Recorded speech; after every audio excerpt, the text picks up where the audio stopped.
Russia says it's now in full control of the entire Luhansk region in eastern Ukraine. Ukraine's troops have withdrawn from the strategic city of Lysychansk. Russia says it now controls the entire region of Luhansk. And a Russian cargo ship carrying Ukrainian grain is detained off the coast of Turkey. Ukraine has confirmed that its forces have withdrawn from the city of Lysychansk in eastern Ukraine. The city has until now been the last Ukrainian stronghold in Luhansk, which is a part of the industrial Donbass region that Russia is focusing its military power on. There are reports of Russian fighters in Lysychansk city centre, and Russia is claiming control over the entire Luhansk region. Ukraine's military command said that any continuation of the defense of Lysychansk would have led to fatal consequences, so a decision was made to withdraw. Our correspondent Sarah Rainsford is monitoring the situation from Kiev. Here was her assessment a short time ago. This is a key moment that is coming close, and it is an important moment because Russia's always talked about liberating the entirety of the Donbass region. Liberating, it says, of course, Ukraine would say occupying. And that moment has expanded. There has been heavy shelling beyond the Luhansk region, in the Donetsk region. In fact, the hotel that I was in on the night that this invasion began has now been destroyed by missile strikes. And there's been deadly attacks inside Russia itself too. Russia's accusing Ukraine of firing missiles into Russian territory. When it shot those down, the fragments then killed civilians on the ground in Russia. Ukraine has denied that, though. Sarah Rainsford there. Let's get more on what these developments might mean. Dr. Jenny Mathers is a senior lecturer at the Department of International Politics at Aberystwyth University in Wales and an expert on Russian politics and security. She says the battle for the Donbass is not yet over. I think that the bigger picture is that, Russia's progress has been incredibly slow. And if you consider it from the point of view of its original aims, which was to take control of all of Ukraine, those aims are pretty much exposed as completely baseless. There are more possible strategic value to be had in taking further control, as I mentioned, along the Black Sea coast, and it's possible that they may try for that. So yes, it's a gain for Russia in the short term, but I mean the Ukrainians are incredibly determined, and they're getting more and more support from the West. Just last week from the NATO summit, for example, more and more pledges. So I don't think they're ready to give up by any stretch. With all those factors considered, where could this conflict go next? I think the next weeks and potentially the next months even, we're probably going to see more of the same. Quite a slow, steady battle for control over territory, sort of a pushing back and forth, some gains on one side, some gains on the other side.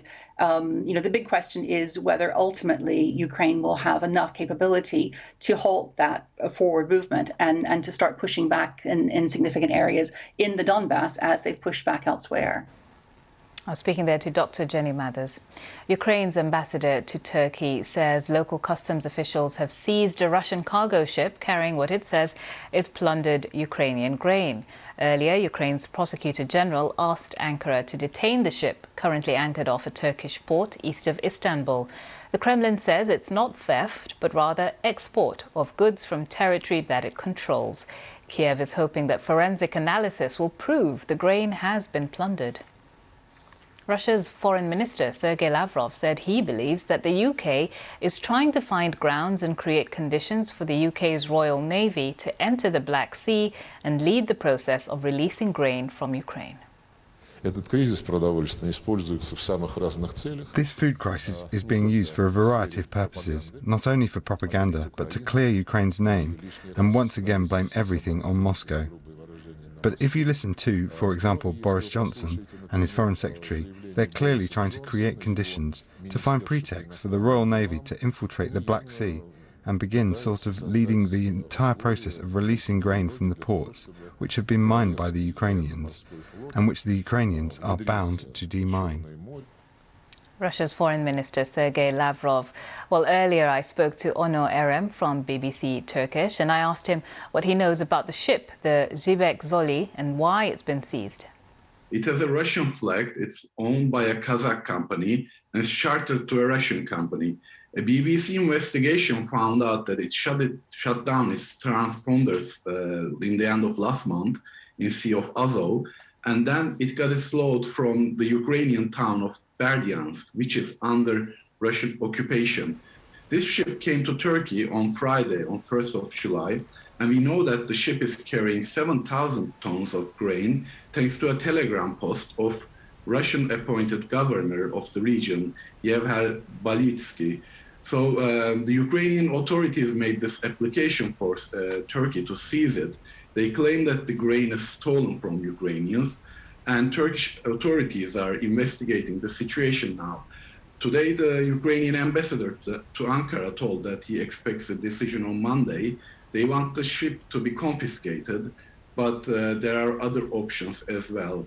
Turkey can reject the ship and it may go to another port, possibly to Syria, as other ships have been suspected of going to.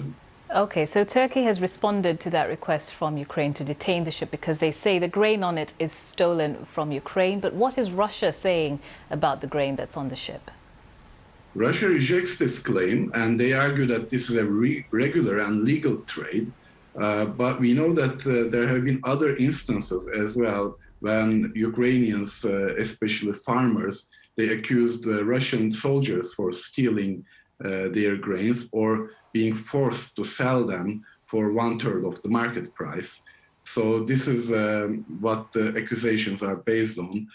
And if Turkey refuses Ukraine's application, then the ship may be free again. But if Turkey accepts it, then it may need to confiscate and maybe give the ship back to Ukraine.